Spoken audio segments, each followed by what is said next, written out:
Helldivers, happy Monday, and today we are going to be talking about a big change which is coming to the game very soon, which I'm sure a lot of players are going to be happy with.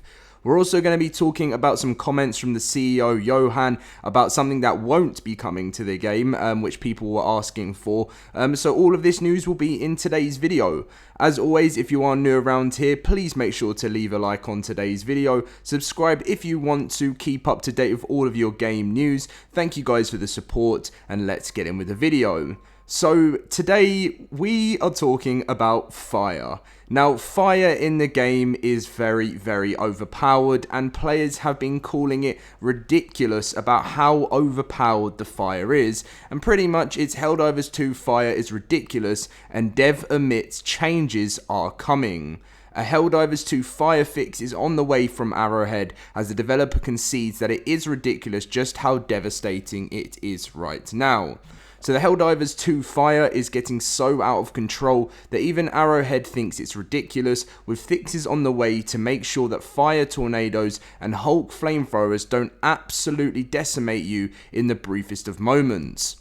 As a relatively new agent of democracy, they go on to say they're loving the friendly fire aspect and damage systems in the co-op game, but it's just way too chaotic, and pretty much a sudden tiny speck of fire can kill you instantly, which, you know, needs to be something in Helldivers that is like powerful. Like, when you shouldn't be getting too close up to a Hulk anyway, you know, we all know that's one of the biggest things, but pretty much the Arrowhead is looking at changing this, and community manager Thomas Twinbeard has responded to multiple players' reports on Discord about fire and the Hulk's flamethrower, including outlining how the team is looking to tone it down.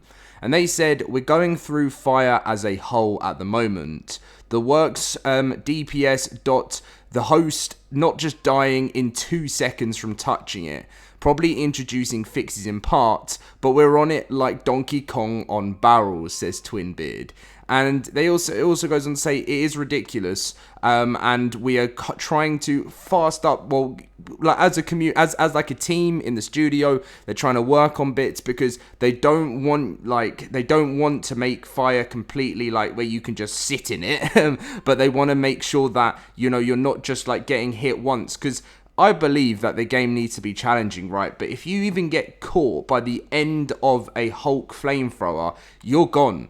This is it's been quite a frustrating thing I thought for myself as well, because whenever I'm trying to attack Hulks and everything like that, and you're trying to take them down, you have to keep your distance at a very long distance, because you will just get completely eradicated by the fires.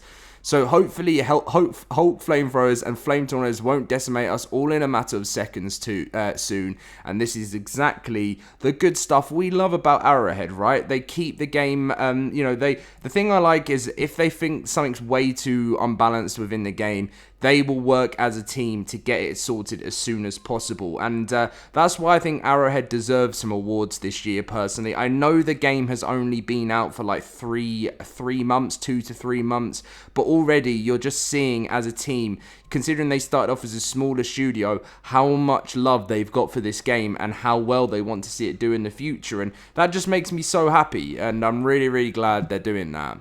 Anyway, the next thing, Johan explains why the game will never get a transmog system. And they said it doesn't make sense. It doesn't make sense.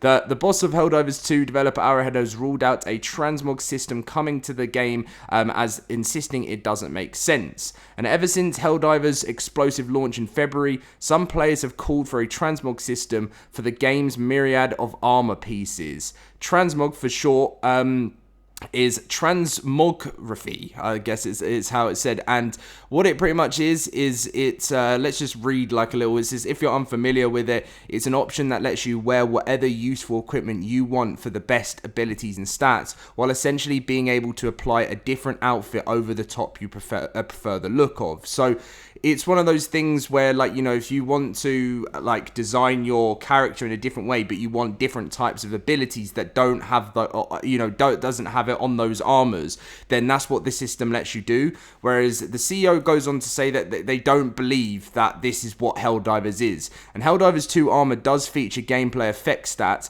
and some are deemed more meta than others. One of the most popular armor pieces gives players a 50% chance to not die when taking lethal damage, for example. And then, so responding to a user on X/Twitter, Arrowhead CEO Johan said a transmog system wouldn't make sense for Helldivers 2, and put that down to a commitment to realism. We're not doing transmog, Johan said. It doesn't make sense. Equipment looks different because it has different effects. Swapping one for the other is like having an apple that tastes like bacon, or the other way round. While Johan's comments are sure to disappoint some Helldivers 2 players, it is consistent with the philosophy underpinning the game. Things work as they should on the game, from the way weapons fire to enemy weak points. Even loading into a mission and dropping down onto a planet is rooted in this idea, which everything you see is happening in real time and for a reason. Indeed, Helldivers 2 eye-catching emergent gameplay stems from this design, and a transmog system would perhaps undermine Helldivers 2 thus far crystal clear visual communication. So I think it's fair enough. I do think it works in lots of other games, but I don't. So I completely understand why Johan doesn't want to go ahead and do this. And they're very upfront with their thing. You know, they listen to community feedback. But when they stand by their sort of, you know, their early, they don't want to change things just because the community wants it. Like Helldivers team have always said that they want the realism in the game, and that's what I think so many people love about it. So to change that by adding things that just wouldn't make the game as realistic is completely understandable. And I think I'm glad, you know, they stand by things, and I think it's a very good thing for a studio to stand by what they say at the beginning, because a lot of times a lot of studios do get lost in community feedback and what they think's better, and if you just stick to what your game is, then you know you're not going to be getting those comments like, oh, I miss the old days. Who remembers the old days of Helldivers? I can't tell you how many times I've been in all different types of communities, and then a couple of years down the line, or even a year down the line, people are like, do you remember this? And there's like emotional music in the background, and you know, I just don't think Helldivers needs to be that type of game. We know what we love about it. We just enjoy what's good, and I don't think any of that needs to change. Of course, new features and abilities will be coming to the game over the next year and onwards, but that just doesn't mean that it needs to be changed in the way that it's known and loved with. Anyway, guys, thank you very much for watching today's Helldivers 2 update. If you did enjoy it, as I said, make sure to smash that like button and subscribe if you are new to the channel. Yeah, if you want to come and join our Discord too, the link is always in the description. We've got a channel for all things different games, and I'll catch you guys in my next Helldivers 2 update very soon. See you guys then.